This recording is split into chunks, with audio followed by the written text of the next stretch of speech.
అయ్య బాబోయ్! ఎన్ని హారర్ మూవీస్ వస్తున్నాయని ఈ మంత్ అంతా హారర్ మూవీస్ పండగ అనుకుంటా. ఇంకో మూవీ అయితే వస్తుంది. అదే 'బాక్' తమిళ్‌లో 'అరణ్మనై.' మీరు ఒక్కసారి గూగుల్‌లో సెర్చ్ చేశారంటే 'అరణ్మనై 1', 'అరణ్మనై 2', 'అరణ్మనై 3', 'అరణ్మనై 4' తెలుగులో మాత్రం 'చంద్రకళ', 'కళావతి' ఇలా డిఫరెంట్ నేమ్స్‌తో రిలీజ్ చేశారు. దీనిలో లీడ్ రోల్ మాత్రం ఒకరే ఉంటారు 'సుందర్' గారు.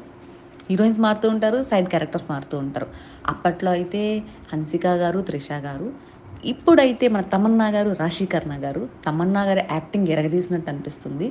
మళ్ళీ 'కోవెల్ సరళ' అయితే రీ ఎంట్రీ ఇచ్చారు కామెడీతో. మీరైతే ఈ మూవీ కన్ఫర్మ్‌గా చూడండి. కానీ మూవీ క్లైమాక్స్ మాత్రం నేను ముందే చెప్పగలను. ఒక పెద్దమ్మవారి జాతర జరుగుతుంది. ఆ జాతర సమయంలో దుష్ట శక్తులన్నిటికి శక్తులు క్షీణిస్తాయన్నమాట. ఆ సమయంలో చంపేయాలి. అంతే. ఈ మూవీ సీరీస్ మొత్తం ఇలాగే ఉంటది. కానీ దెయ్యాన్ని చూపించే విధానం మాత్రం డిఫరెంట్‌గా ఉంటది. కన్ఫర్మ్‌గా అయితే ఒకసారి చూడండి. మే 3న రిలీజ్ అవుతుంది. నేనైతే మూవీ చూసేసి రివ్యూ చెప్పడానికి మళ్ళీ వచ్చేస్తాను.